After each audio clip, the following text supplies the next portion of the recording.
And my reason for wanting to take the tank off is because the O2 sensor with the new Black Widow system on, there isn't enough slack in the O2 sensor for it to come around this housing here. It's actually coming down in front of the gear selector, which isn't ideal. As you can see, over time, that's probably going to rub, and I don't like the fact that it's there, and that looks untidy and a bit scruffy. And that is wired up there, and it goes underneath the tank. So I just need to get the tank off anyway. It'll be a good video to do, but as I say, I just need to reroute that because I've obviously tried to get as much slack on it as I can, but it's not budging, so I need to find a better route for it. But that's my reason for taking the tank off, so let's crack on. I'm a product of my granddad's son, hard working hands and a job well done.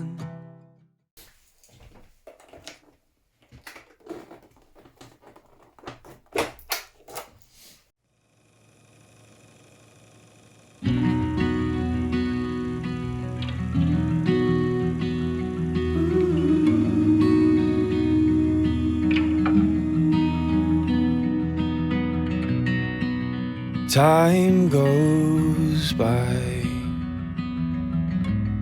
it's just a measurement refined to help us decide what mattered most inside. But you are different, you're always in my head. I thought time grows as distant, but you get closer as time goes and starts again.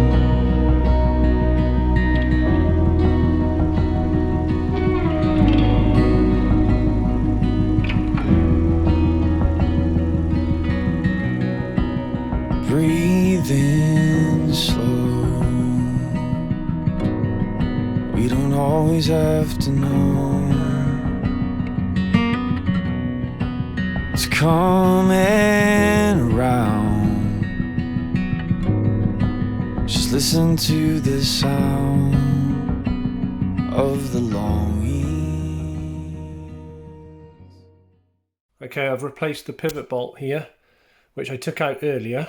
I took it out because you have to move the tank slightly back to lift it up, and then I replaced the pivot bolt so that I could lift the tank up. So I've just put a block of wood in there. Now look at this rust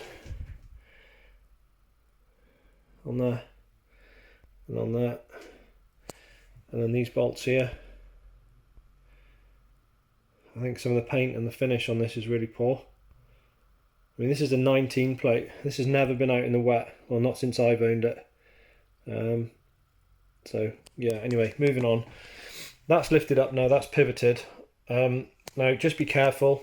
As you can see, I've popped a little bit of tissue in there, and that's to stop, there's a bolt at the bottom there. And that's just to stop that rubbing on there. Just be very, very careful about this, because the paint on these tanks isn't the best. Cheese. So there's a little gap there, that side. So pivot the tank up in preparation to remove the fuel pressure from the tank. Now, I'll show you how I'm going to do that. So obviously before we remove any fuel hoses or anything like that, remember this is fully injected. So we're going to need to remove the pressure from the system. I don't know whether you can see, obviously I'll show you this clearer. So first of all, we need to release the fuel pressure, and that just stops any additional fuel pouring out from the fuel line when I remove that. So I'll go through the procedure of doing that now. We need to disconnect the fuel pump, and the fuel pump is this. Where are we? That black connector there. Come on, focus. Fuel pump is here. So we're going to remove that. Obviously we've got the tank supported. So I'm going to disconnect the fuel pump. I'm going to start the engine until the engine stalls, turn the ignition off, and then remove the negative connection from the battery. Okay, so this is the fuel pump connector. So there's a little tab in front of those two wires that you just pull forward, like that.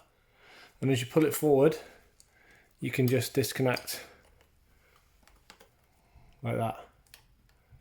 So just pull that forward inside.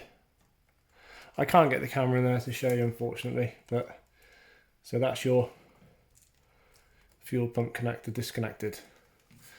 So now we need to run the bike, let it idle until it stalls. So there's no fuel getting to the bike now. It won't actually run. So there we go. So fuel pump disengaged. No fuel getting into the system now, so we shouldn't have any fuel pissing out when we remove the fuel line. So turn the bike off. Make sure kill switch is engaged. And then disconnect the negative terminal from the battery.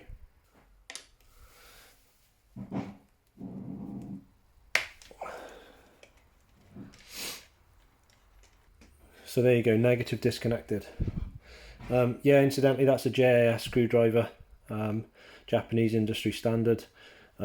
Just for most of the screws on the Hondas, the Yamahas, the Kawasaki's, JAS is the standard they use, which is sometimes why you see brake reservoirs and stuff like that with all of the screws chewed up, because unless you've got a JAS screwdriver, they don't actually sit fully inside the screw, so you get a lot of chewing and stuff. So definitely worth investing in a set of JIS screwdrivers.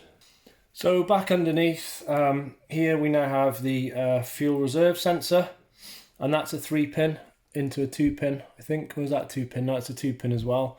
So disconnect that now that we've disconnected the fuel pump and we've got no fuel pressure in the system. Then we can go on and remove the fuel drain hose and the breather, and then we can just lift and remove the tank. So same thing with this one, little clip here just in front, just pull that forward, and as you pull it forward you can just pull out the fuel tank reserve sensor. So a little bit difficult to film, but at the back of the tank there's your fuel drain hose and your breather. Okay, so go around the other side, disconnect those. A little bit difficult to film, so obviously the one just pulls off and the other one's just clipped on. Undo those both, and then I'll show you how to remove the fuel line and the clips on the fuel line, because it's a little bit different. Okay, so tank is pivoted quite high at the minute. Just to show you, I wouldn't need to do it this high normally, but it's just to show you what I've done. Obviously I've put a little bit of blue tissue underneath there just in case there is anything that comes out of the fuel line. Fuel line's a little bit difficult in terms of the clip and the way that it's all put together, but I'll show you how to remove it now. But that's what it looks like. Everything else disconnected. Fuel pump, breather hose.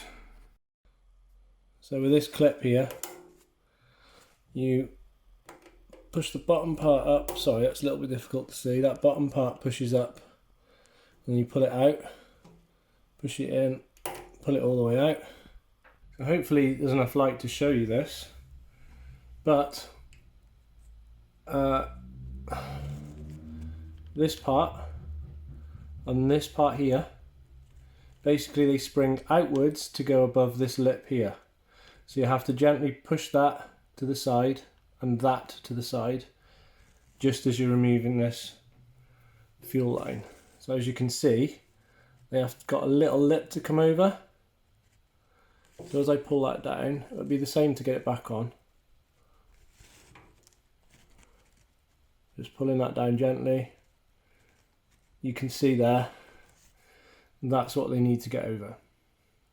Okay, so there we go. Hopefully that has demonstrated how to remove the fuel line and depressurize your tank on your CB1000R. So there you go. Just make sure that before you remove that fuel line, you do have a little bit of tissue down below, because it does drip. Even though you've depressurized the system, there is a small amount that comes out, and you don't want that pissing all over your bike. So there we go. Hopefully that video is of some use to you. That's how to remove the fuel tank from the CB1000R and depressurize the system, just to get rid of any existing fuel.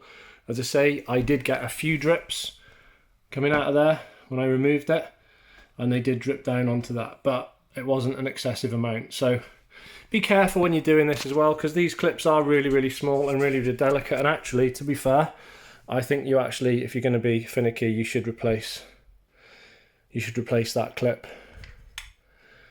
Even though it's not broken, it does say in the handbook to put another one in, but I'm not going to do that because it's not broken. Remember which way round it goes. It goes in that way round, back onto the fuel line with that spring piece at the bottom. Okay guys, hopefully that'll help you along. Removing the tank, CB1000R, depressurizing the system, and now I can sort out that O2 sensor. Right, cheers guys, thanks for watching another episode of Shed Talk.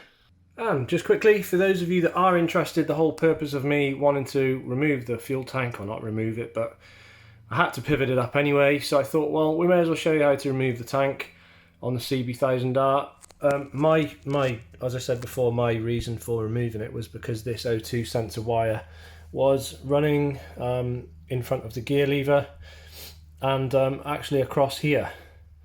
So what I've done is I've managed to reroute it around here, get it behind this little retaining clip so that it'll stay tucked behind there now, and it's not running in front, which is a lot tidier. I'm happy with that. I've also managed to get it through both of these clips. A little bit tight on that one there, but there is enough slack to do it.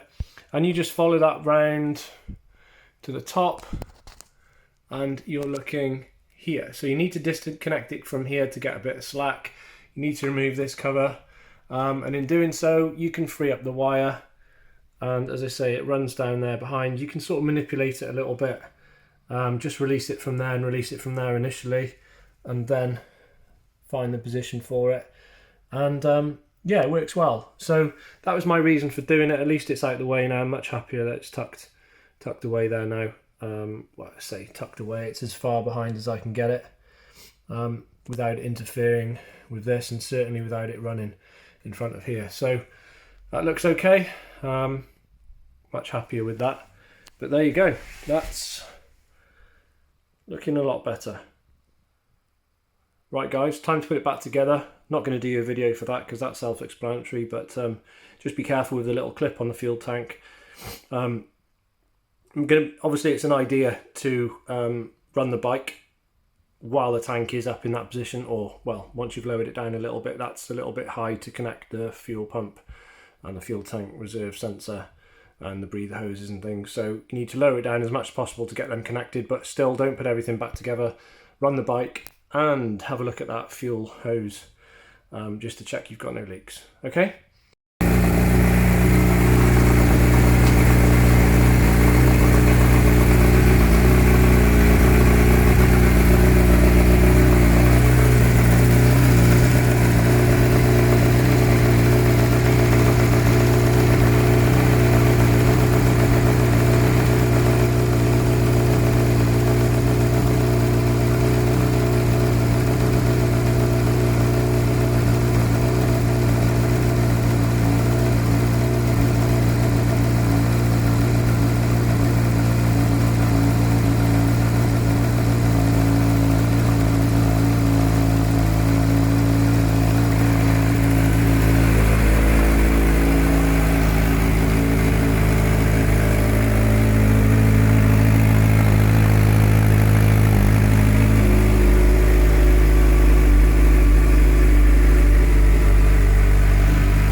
I'm a product of my granddad's son. Hard working hands and a job well done.